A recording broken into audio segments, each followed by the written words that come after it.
สบายดีที่นี่ปักเสทุกคนรู้ว่ากล่องนี้เป็นกล่องนี้อย่างทุกคนอาจจะรู้แล้วก็อาจจะเห็นอยู่ในต่อซองหนึ่งเถื่อนที่ดังแฮงเนาะซึ่งแรกก็เป็น FC เราคือกันเนาะก็มักเบิ่งสินะอยากเข้ามาลุ้นกันเบิ่งว่ายี่ข้างในนี่มันอย่างโอเคเดี๋ยวมาแก้กันเลยเด้อแท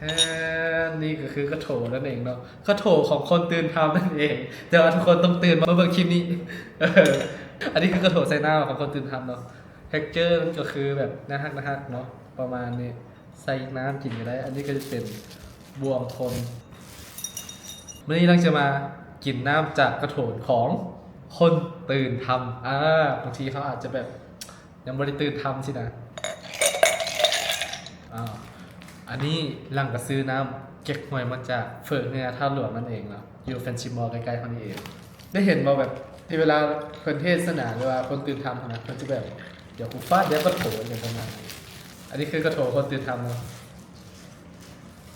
เขาต้องกินแบบคนตื่นทำไม่กินจังไหนก่อนทุกคนเก๊กฮวยแซ่บนะทุกคนอันนี้คือน้ำเก๊กฮวยเลยอะ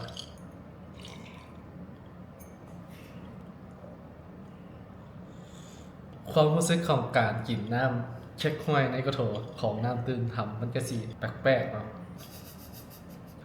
ทุกคนก็อาจจะแบบเข้าใจว่ามีจอกก็คือไม่ใช่จอกก็ดี อันนี้มันโมเมนต์ที่มากินธรรมดาได้เลยอันนี้คือกระโถน้ำตื่นทันไม่มีไซส์มินินะฮะเลยผู้ใดสนใจก็คอมเมนต์เลยทักหาพวกเขาได้เลยเดี๋ยวลังจะไปฮิวมาให้จากเมืองไทยผู้ใดเป็น FC เรากดคอมเมนต์หนึ่งลังจะพูดว่าเป็นผู้ใดบ๊ายบาย